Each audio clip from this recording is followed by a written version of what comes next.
Hello guys, Elven Warrior here and welcome to today's video.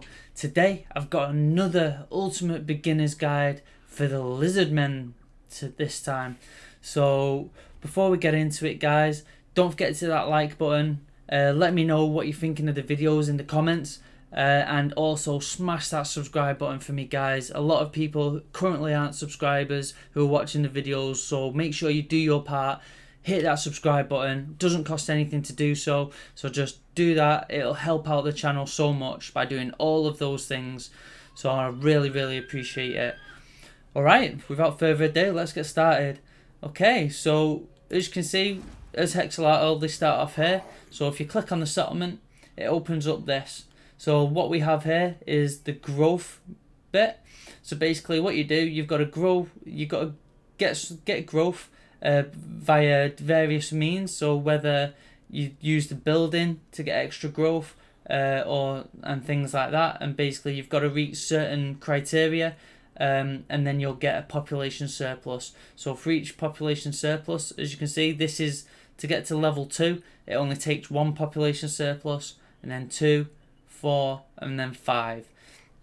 So basically, yeah, that's how that works. You've just got to gain your growth, and then you're able to upgrade your main settlement building. The next portion is the tax. So basically what you can do is you can tax your province. So if you're running in a bit of public order difficulty towards the end and you're quite comfortable with money, you can just turn that off just to reduce the public order a little bit by 4. Or if you're desperate for the money, then obviously you need to leave it taxed, so you can obviously pay for your troops and just deal with the rebellion when that occurs. So corruption. So as you can see, there's 3 different types of corruption now. There's the chaos corruption, Skaven corruption, and untainted. The Lizardmen prefer untainted. So basically what's happening here is that there's Skaven over there. They're providing their Skaven corruption to here, and then there's these guys here who are just over there. Well, they're there, and they're providing their chaos corruption into here. So yeah, basically to get rid of that, it's just you can use buildings such as this, untainted, extra untainted from there, and there's also commandments as well that you can use for untainted. Yeah, there you go, there.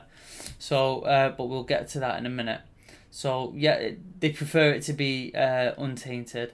So province effects. So as you can see there, region control, this is dependent on your public order. So the worse your public order gets, you'll start to suffer some some negatives, like reduction in income, reduction in growth, construction cost, recruitment cost, and stuff like that.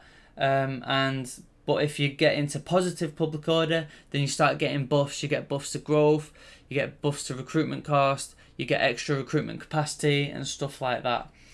And then as you can see here, untainted. So as long as it's majority untainted, it'll enable attrition for the vampiric undead. So if any vampires try to come through your lands, they will suffer attrition on their way through. So we'll move on to the Geomantic Web bit. We'll cover this later on, but firstly we'll go to commandments. So as you can see here, once you complete the region, once you've gained all 4 settlements, you can then issue a commandment. So you have alignment of crafting, you have alignment of monuments, which will give you winds of power and research rate, alignment of order, which gives you uses of an ability, Holy Stellar, chance of plague spreading reduction, and extra siege holdout time, and extra untainted +2 per local province. So how that works is for every settlement you have in the region, which will be 4, it'll be +2. So it'll be 2 for Hexoatl, 2 for Skeggy, 2 for Fallen Gates, and 2 for there. I know it just says 2 there, but it would be 8 if you issued the commandment. And then finally, alignment of war, and it basically beefs up your armies in the local area. So if you were fighting within your region, they would get those buffs, which is not really, apart from the recruitment cost, it's not really one that you would use because you'd be fighting elsewhere, to be honest. Okay, so over here, this is your settlement overview. this brings up this, so you can just quickly just build it, like obviously do your constructions. You can just quickly plan out what you're gonna do and so forth. So it's quite self-explanatory that. The next button is garrison details, so you can click that and you can see basically what your garrison's like, and even enemy garrisons when you get closer to it. But you can't see like details like this. You can just see what's in there. But if you just hover over, you just see that your army, basically your garrison's at full strength because it's not been attacked. But if you are attacked, then you'll see like the health bar be reduced if they took damage and that.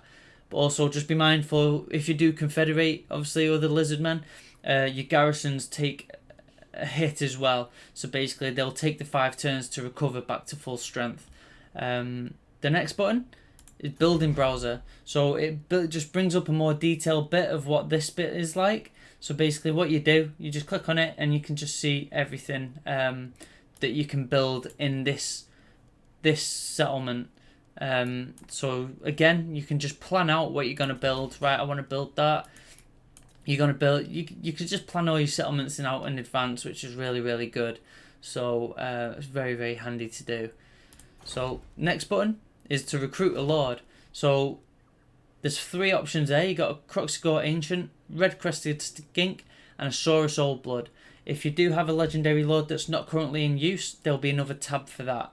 So basically you'll get 2 options in each to choose from, and then yeah, you just choose them. The next button is recruit hero. Currently don't have any to be able to recruit, but this is where you'll get them from. So they have Skink Chief, Saurus Scar Veteran, a Skink Priest, and a Skink Oracle, which is a new unit. Okay, so next of all, if you take your attention up here, so as you can see, this is our treasury. So this is the amount that you currently have to spend, and then this is the amount of what the predicted income is. If you just hover over it, it just tells you all this information right there. If you come to this is your treasury button. It gives you a more in-depth summary here, just simplified. If you're trading, you'll be able to click the trade button. You'll be able to see who you can trade with, what agreements you have, what the basically the tradable goods are. So you can see that golden idol there.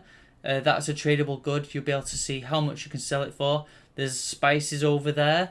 There's marble there. So you'll be able to see all the different ones, what you're trading, what you're importing, stuff like that. You can see all sorts of details. And then there's the detail button here. If you just want to go into even more depth about stuff, exactly breaking it down, you just come to here. This will tell you everything, what you're spending it on, how much you know, everything really. So then down here, this is the objective button. So victory conditions. So this is the long campaign victory. This tells you everything that's required to get the long campaign victory. So obviously it ticks off every time you do something. And then you have the short campaign victory condition, which it just, obviously you don't have to travel as far for stuff like that. So that's good. Also, you have the chapter objectives, so you'll always get basically these, and then you get the main one. It goes up each time of a little thing to do, and then you get bonus objectives. So make a faction join your confederation. So just simply by getting a confederation, by winning 3 battles, recruiting 1 hero, by building a star chamber, and be at war with 3 factions. So we've already done that, so you'll get an extra 1,000.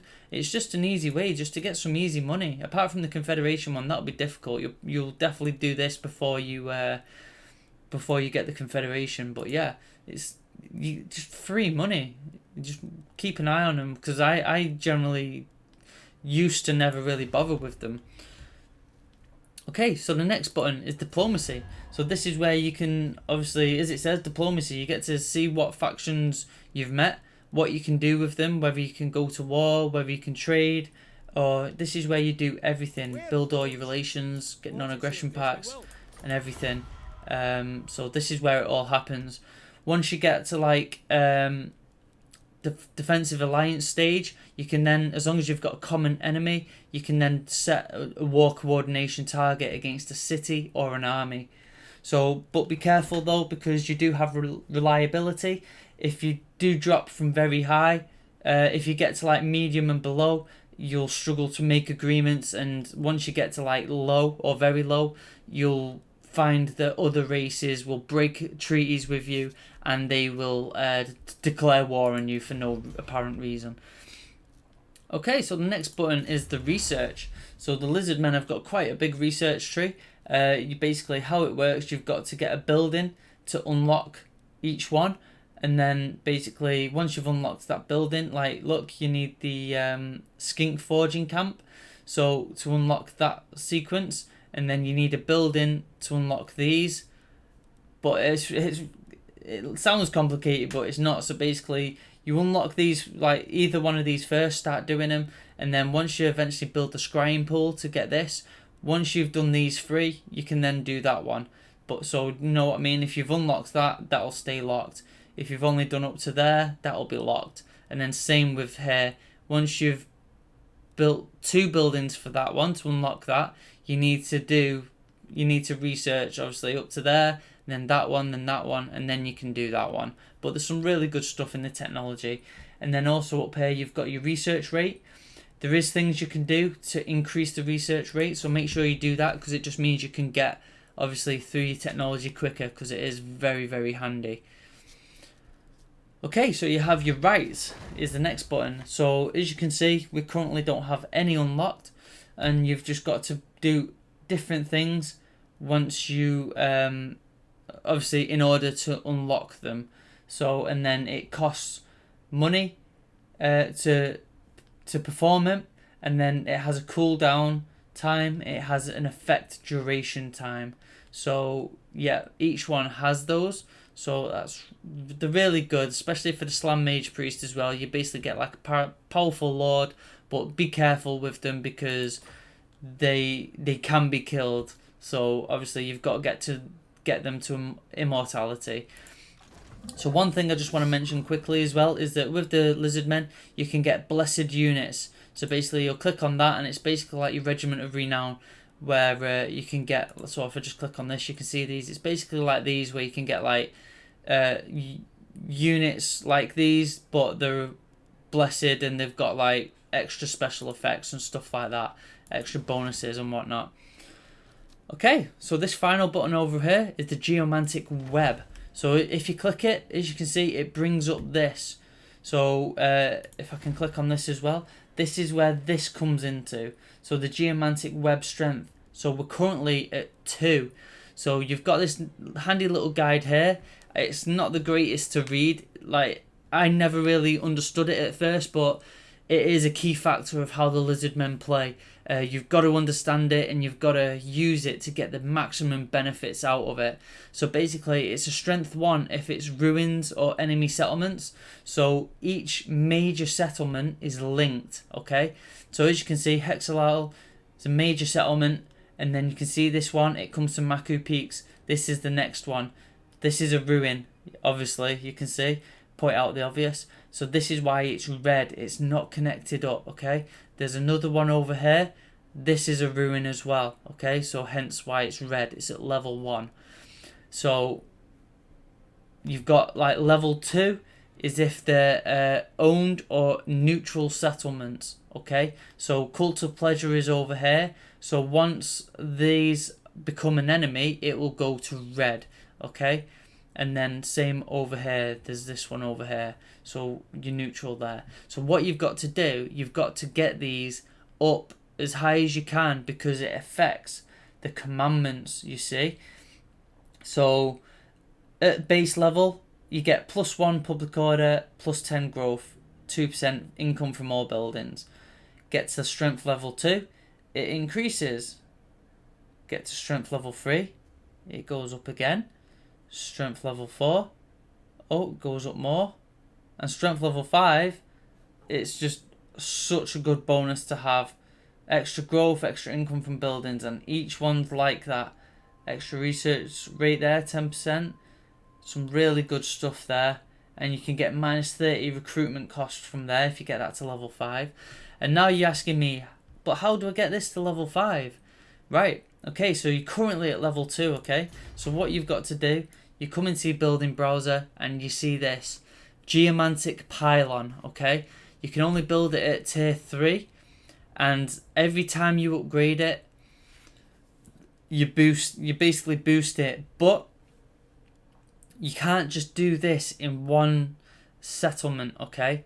So what happens is, so this is what you've got to do to get to, you do that, you get to level 3, okay? You do that, this settlement becomes level 4, but you've got to get the link, you see, all right? So once you get, basically, if you go take, over here, I can't remember the settlement now, Ancient City of Quintex, once you take that, you've got to get that to level 4. Let's just say you get it to level 5, and then each time you build up the Geomantic Pylon, once you get that to level 4 to match that, this line will turn that colour. Once it gets to level 5, with that, it will turn the top, and then they'll get a boosted strength through that. This will boost up, but you can't just do it off the one. You've got to get the link, and the more you can like link up, obviously the better it is, the more like strength you get and whatnot. So it's a really good thing. It's just a tricky thing to understand sometimes. Like I said, when I first played Lizardmen, I didn't really bother with it, but no, it's definitely a good thing. Once I learned how to do it, it's definitely a really good thing to use. Okay, so as you can see here, here's the minimap. You can just zoom in and out of it. You can drag it. It only shows you, obviously, the more you unlock, the more you explore, the more the map you'll see. So this button up here that's currently greyed out is the missions and quests. So basically, whenever you, as it says, whenever you get a mission, whenever you get a quest to do for a magic item, whatever, you'll be able to access it there. This next button is the events. So as you can see, just pretty much anything that happens will always just pop up in the events tab. The next button across is your lords and heroes. So basically any lord, active army and heroes that you've got will show here. I think when you disband lords as well, they will also show there. But just be careful, do not disband heroes, because if you do, you effectively kill them. So I wouldn't risk doing that. If you've got a trait that you like and you accidentally disband it, say goodbye to him, because he ain't coming back. You'll have to wait for a new one with that trait to come. The next button, provinces. So this shows you basically all the provinces that you've discovered at the moment. So basically, as you can see here, this province here is currently contested because we don't own the full province. Once you own the full province, you'll see that your faction symbol will appear instead of obviously the cracked building. So once you've united it, it'll be like this. These are united provinces. And also you get to see bits like public order and the income as well for these. It's just like a little quick bit of doing it. The next one, known factions. So this is just another way of just bringing up the diplomacy bit without being full screen. And then you can just see like who you're trading with, who you can't trade with, who can trade, what your relations are, and what their strength ranking is. Just all sorts of things that you can do here. Okay, and then this bit here is the faction summary. So basically, Mazdamundi has the Lord of the Solar City. So he has diplomatic relations reduction with most factions. Construction cost minus 50% for Star Chamber building, and right cost minus 30% for all rights. If you click on it, it brings up this screen here. So you can see details like your capital, how many provinces owned, settlements owned, and your treasury and income. The faction summary that you just said there, and what climates that you're able to inhabit. So basically suitable climates, ones that are okay but not severe, but with slight penalties, and then ones that are just not okay and that you suffer like kind of severe penalties for inhabiting. And also you can see faction power, how many armies you've got, and basically your hero capacity and how many you have recruited. And also you have just a brief like diplomacy outlook here, who your allies are, who you're at war with, and who you're currently trading with. Okay, so currently Mazdamundi doesn't have any faction mechanics because he was one of the base game factions when it was initially released. So there's nothing extra to really go on about him because that I've literally spoken about everything about Mazdamundi. So we will then move on to the next lord. Next up we have Croc Gar, who is the leader of the Last Defenders. Okay, so he starts off all the way down here in the corner of the map. It is a kind of a really good place to start off. Unfortunately, the only downside is settlements are just really spread out, but it is a good start position because you can secure all this and you've got no one gonna attack you from behind, so it's really good. So his faction summaries, he doesn't have much. He's the last defender of Hexoatl. Excuse me if I didn't say that right, but it's a bit of an hard one to pronounce. And all he has is upkeep reduction minus 10% for all units. And that's it. There's not much else to say about Croc Gar. Again, he's one of the starting factions of when the game was released and doesn't have any special mechanics. So other than that, he plays exactly the same as Mazdamundi. Everything else is relevant. So we'll just swiftly move on to the next one. Right, so next up we have Tehenneheim, who is the leader of the Cult of Sotek. So let's just go over his faction summary. So he is the Prophet of Sotek. So he starts with upkeep plus 200% for Saurus infantry and Temple Guard units until completing stage 1 of the Prophecy of Sotek, which we'll get to in a minute. He has sacrificial offerings gained from winning battles can be offered to Sotek to receive a variety of powerful rewards. He also has a right cost of minus 75% for the Rite of Sotek. Okay, so he was one of the first DLCs for the Lizardmen and is the first one to have an actual faction mechanic. So he has these up here. This is different. He has sacrificial offerings. So basically when you do battles or you do challenges and stuff like that, objectives, you can gain sacrificial offerings to which you can then come to the sacrifices of Sotek, and you can pay for these rewards, and then each time you go you've got to complete sacrifices here to unlock the next tier. And this one is by far the best one. Unlocks a random follower, and it's a follower that's unique to the Cult of Sotek, and you can basically get 3 armies with it, pretty much. So it's really good. Very, very, very powerful. He's by far one of the most... I'm going to say he probably is the most powerful faction for the Lizardmen, but he does start off in a really difficult position.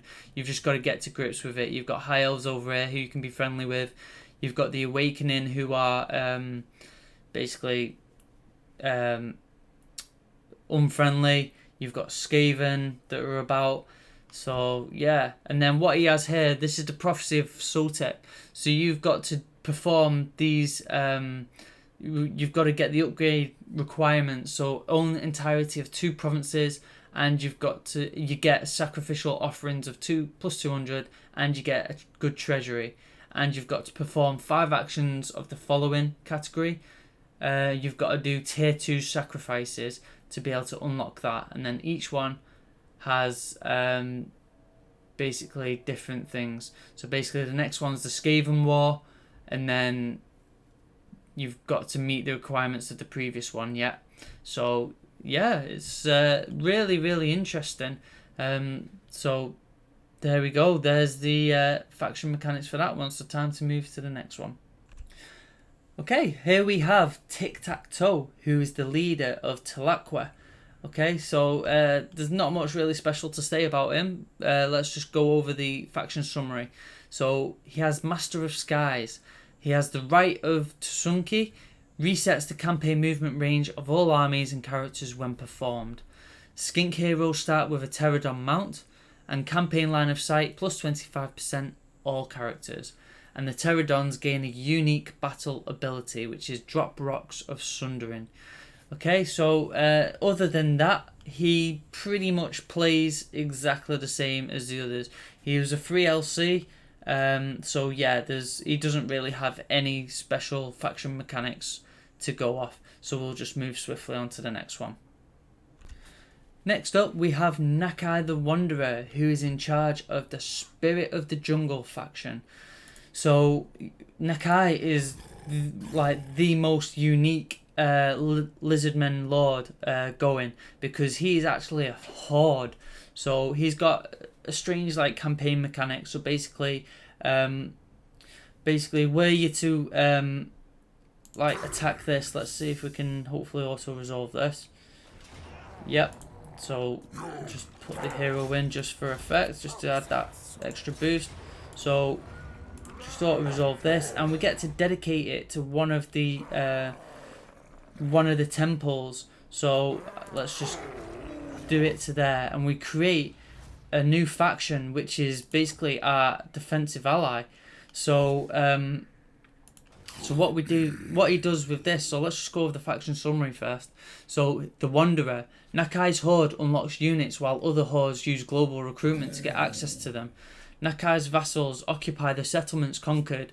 More settlements controlled come with increasing rewards. Recruit rank +3 for Croxagores. Okay, so you see this up here. So there's 3 different temples that you can dedicate to. So there's the blue ones, there's the red ones, and the green ones. So also you have old ones favor as well. So what you do, you click on this, Temples of the Old Ones, and you see this. You can see we've dedicated to this one. So you see the green has lit up to here. Each time you get to a special one, you're able to unlock. You can use basically these, and you can get all sorts of stuff. So this unlocks recruitment for Saurus Sky veterans, increases the rank and capacity for them, and so forth. And you just go around, there's just various ones. There's blessed units you can get there, really good. And then this one as well, Glyphs of Defiance, basically extra leadership when under siege, siege holdout time, melee defense when under siege. So it's just like a defensive one.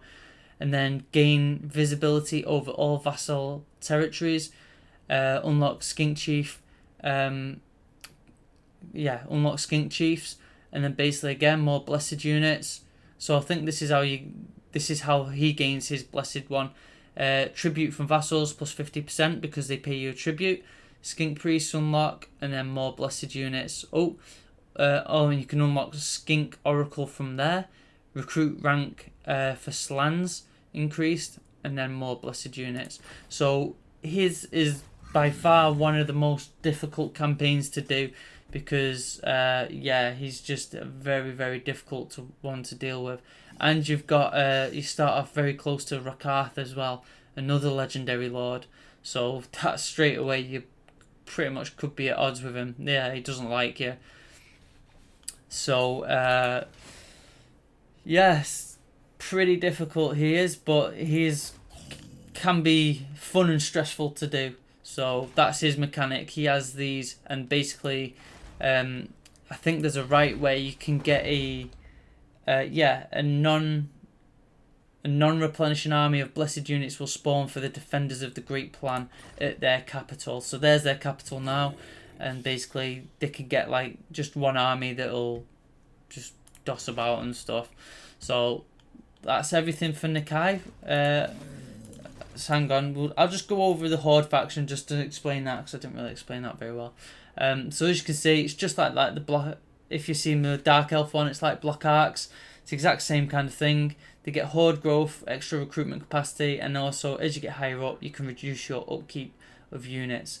And then you've got the growth mechanic that you can obviously it takes time to grow.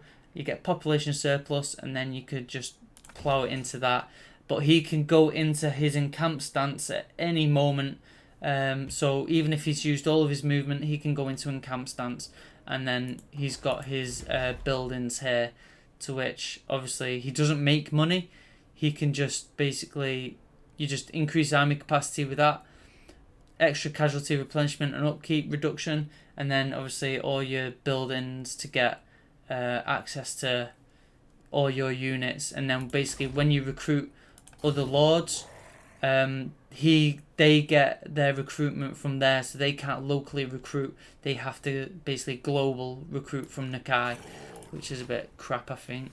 But never mind, it's the mechanic that it is. So let's move on to the next one. Next up is Gorok, who leads the faction of Izta. Okay, so let's just go over the Great White Lizard. So he has the Rite of Resilience. He's unbreakable and defense bonuses for Sauruses. Starts the campaign with control of Lord Croak, who's a legendary hero. Recruit rank +3 for Saurus Scar veterans, and upkeep -20% for Saurus units.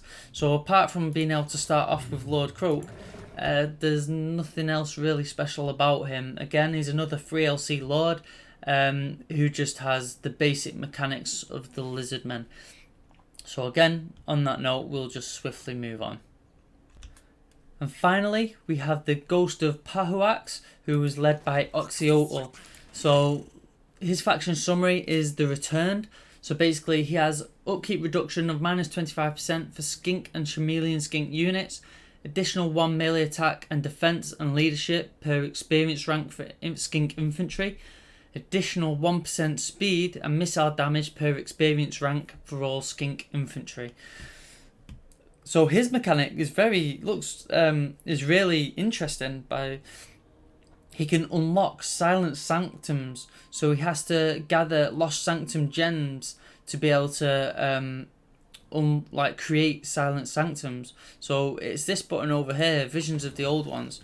So he gets like quests that he's able to do. You can see Hexoatl's current location, which is obviously up there, and that we've got a target there to destroy faction, and we've got his capital. And then when you build your sanctums, you'll see that there, this symbol here. And basically what you do is you're able to just shoot across. You can go to anywhere across the map. Yeah, it's really interesting. Literally you can shoot across there, and then he's able to shoot back to his starting region, or by building, because this is the Silent Sanctum here. So there's this little button here, and basically there's a building. If I can figure out which one it is, which one are you? Yeah, so it's this building here. You build that. If you go to other places, you can basically go to this building, so you can always travel back home. But if you build that one in, like, let's just say another corner of the world, let's just say like down here or so, or somewhere more central, you can then like shoot between them. And the good thing about these as well, these can never be found or destroyed, so you will always have obviously the availability to them. So you can get like all special stuff, like you can, if you're gonna invade a region, you can like put one of these down in that region, get visibility over the site. Put down like buffs for like extra melee attack, extra ammunition, extra melee defense and stuff like that. You can put these down in preparation for going there, so it's really, really good. Some other good stuff in there as well that you can get done, like extra replenishment. So again, if you're going into an enemy like location, you could put this down. If you're going to be fighting a lot, you'll just gain your like extra replenishment really good. So yeah, it seems like a really good mechanic to play with. So it looks very interesting. So I hope you guys have enjoyed the video. Hopefully you've learned a lot, and hopefully it's been really useful for you. Don't forget to hit that like button. Don't forget to leave a comment. Let me know what you think of the video. Hopefully I've done a good job. Hopefully it's been easy to follow, and most importantly, don't forget to hit that subscribe button, guys. Be very much appreciated. By doing everything I've just mentioned will help the channel to grow, and it'll be really, really, like I said, really appreciated. So stay tuned just keep an eye out for more videos. I will be doing more, so don't worry about that. And I will see you all for the next one.